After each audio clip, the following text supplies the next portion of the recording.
press the bell icon on the YouTube app and never miss another update. Hello everyone, I am Raj. Welcome to my channel. இன்னைக்கு நம்ம இந்த வீடியோல இப்ப பார்த்துட்டு இருக்கீங்களா இந்த மாதிரி ஒரு கியூட்டான வாட்ஸ்அப் ஸ்டேட்டஸ் எப்படி உங்களுடைய மொபைல்லே வந்து கிரியேட் பண்றது அப்படின்றத தான் காமிக்க போறேன். ரொம்ப சிம்பிளா வந்து நம்மளால வந்து கிரியேட் பண்ணிக்க முடியும். அதனால இந்த வீடியோ ஃபுல்லா பாருங்க. பார்த்ததுக்கு அப்புறம் பிடிச்சிருந்தது அப்படினா மறக்காம நம்ம சேனலை சப்ஸ்கிரைப் பண்ணி சப்போர்ட் பண்ணுங்க. வாங்க வீடியோக்குள்ள போகலாம்.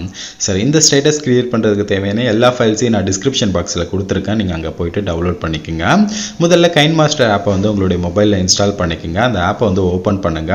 உங்களுக்கு இன்டர்ஃபேஸ் இப்படி தான் இருக்கும். அந்த பிளஸ் ஐகானை கிளிக் பண்ணி 9:16 அப்படின்ற அந்த ரேஷியோ வந்து செலக்ட் பண்ணிக்கங்க.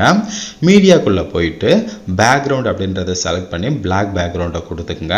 அதை வந்து கரெக்டாக வந்து 30 செகண்ட் வச்சுக்கோங்க. உங்களுக்கு தேவையான எத்தனை செகண்ட் வேணுமோ அத்தனை செகண்ட் வந்து நீங்கள் வச்சுக்கோங்க.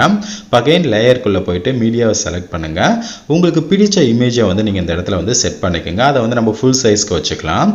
இதை வந்து நீங்கள் கொஞ்சம் கரெக்டாக அட்ஜஸ்ட்மெண்ட் பண்ணிக்கோங்க. உங்களுக்கு எந்த மாதிரி வேணுமோ அந்த மாதிரி அட்ஜஸ்ட்மெண்ட் பண்ணிக்கோங்க. அட்ஜஸ்ட்மெண்ட் பண்ணதுக்கு அப்புறம் ரைட் ஐகானை கிளிக் பண்ணிட்டு இதை வந்து நம்ம கரெக்டாக 30 செகண்டுக்கு எதையும் வச்சுக்கலாம். ஓகே, 30 செகண்டுக்கு வச்சுட்டேன்.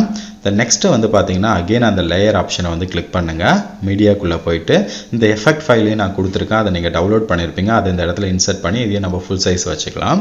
ஃபுல் சைஸ் வச்சதுக்கப்புறம் அதை செலக்ட் பண்ணி பிளண்டிங் ஆப்ஷனுக்குள்ளே போயிட்டு ஸ்க்ரீன் அப்படின்றத வந்து கொடுத்துக்குங்க. பார்க்குறதுக்கு கொஞ்சம் நல்லா இருக்கும். இப்போ ப்ளே பண்ணி பாருங்க, உங்களுக்கு ஒரு அளவுக்கு வந்திருக்கும். இப்போ அகெயின் வந்து அந்த லேயர் ஆப்ஷனை வந்து கிளிக் பண்ணுங்க. மீடியாக்குள்ளே போங்க. பார்டர் வந்து நீங்கள் ஆட் பண்ணணும். அந்த பார்டருக்கான லிங்கையும் வந்து கொடுத்துருக்கேன். அதை நீங்கள் அந்த இடத்துல செலக்ட் பண்ணி ஆட் பண்ணுங்க. அந்த பார்டரையும் நம்ம ஃபுல் சைஸ்க்கு வச்சுக்கலாம். ஸோ அதை செலக்ட் பண்ணி ஃபுல் சைஸ்க்கு வச்சுக்கோங்க. இப்போ அந்த பார்டரை வந்து நம்ம கரெக்டாக 30 செகண்டுக்கு வந்து வச்சுக்கலாம். வச்சதுக்கப்புறம் என்ன பண்ணுறீங்க அப்படின்னா அந்த பார்டரை வந்து கிளிக் பண்ணி கீழே வந்தீங்கன்னா பிளண்டிங்னு ஆப்ஷன் இருக்கும். அதை கிளிக் பண்ணி ஓவர்லே அப்படின்றத வந்து செலக்ட் பண்ணிக்கோங்க. இப்போ பார்க்குறதுக்கு கொஞ்சம் நல்லாயிருக்கும். அகெயின் லேயர் ஆப்ஷனை வந்து நீங்கள் கிளிக் பண்ணுங்கள். மீடியாக்குள்ளே போயிட்டு உங்களுடைய லோகோ ஏதாவது இருந்தது அப்படின்னா அதை நீங்கள் ஆட் பண்ணிக்கோங்க. நான் என்னுடைய லோகோ வந்து ஆட் பண்ணியிருக்கேன். அதை வந்து கலர் அட்ஜஸ்ட்மெண்ட்டில் போயிட்டு ஒயிட் கலருக்கு வந்து நான் மாற்றிக்கிறேன். ஏன்னா பிளாக் கலரில் இருக்குது. இந்த மாதிரி நீங்கள் அட்ஜஸ்ட்மெண்ட் பண்ணி உங்களுக்கு தேவையான கலரை நீங்கள் வச்சுக்கோங்க. பிளாக்ல இருந்ததுன்னா ஒயிட்டில் மாற்றிக்கலாம், ஒயிட்டில் இருந்ததுன்னா பிளாக்ல மாற்றிக்கலாம்.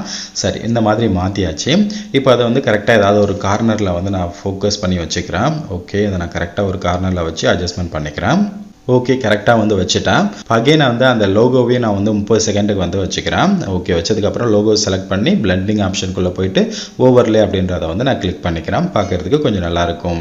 இப்போ நான் ப்ளே பண்ணுறேன். எல்லாமே வந்து ஃபினிஷ்ட் ஆகிடுச்சு. எல்லாமே கரெக்டாக ப்ளே ஆகுது. இப்போ நம்ம ஆடியோவை தான் ஆட் பண்ணணும். ஆடியோக்குள்ளே போயிட்டு உங்களுக்கு பிடிச்ச ஆடியோ வந்து நீங்கள் ஆட் பண்ணிக்கோங்க. ஸோ நான் இப்போ வந்து சின்னதாக ஒரு காப்பிரைட் ஃப்ரீ மியூசிக்கை வந்து ஆட் பண்ணிக்கிறேன். நான் வந்து ஆட் பண்ணிட்டேன்.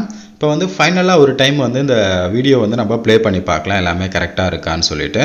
ஓகே, எல்லாமே வந்து நல்லா பர்ஃபெக்டாக வந்து ரன் ஆகிட்டுருக்கு. இதை வந்து நம்ம எக்ஸ்போர்ட் பண்ண வேண்டியது தான். சைடில் ஷேர் ஐக்கான் இருக்கும். அதை நீங்கள் வந்து கிளிக் பண்ணுங்கள். கிளிக் பண்ணிவிட்டு உங்களுக்கு தேவையான சைஸை செலக்ட் பண்ணிவிட்டு எக்ஸ்போர்ட் வந்து கொடுத்துருங்க. இது எக்ஸ்போர்ட் ஆகிடுச்சு அப்படின்னா உங்களுடைய அந்த கேலரி ஃபோல்டரில் வந்து எக்ஸ்போர்ட்னு ஒரு ஃபோல்டர் இருக்கும். அதுக்குள்ளே தான் அந்த வீடியோ இருக்கும். அதை நீங்கள் எடுத்து வந்து யூஸ் பண்ணிக்கலாம். சரி, இந்த மாதிரி நீங்கள் ஸ்டேட்டஸை வந்து கிரியேட் பண்ணி பாருங்கள். இதில் வேறு ஏதாவது சந்தேகங்கள் இருந்தது அப்படின்னா மறக்காமல் கமெண்ட்டில் சொல்லுங்கள். இந்த மாதிரி நிறைய வீடியோஸ் வேணும் அப்படின்னு நினச்சிங்கன்னா நம்மளுடைய சேனலை சப்ஸ்கிரைப் பண்ணி சப்போர்ட் பண்ணுங்கள். அடுத்த ஒரு நல்ல வீடியோவில் சந்திக்கலாம். தேங்க்யூ ஃபார் வாட்சிங் guys. Bye.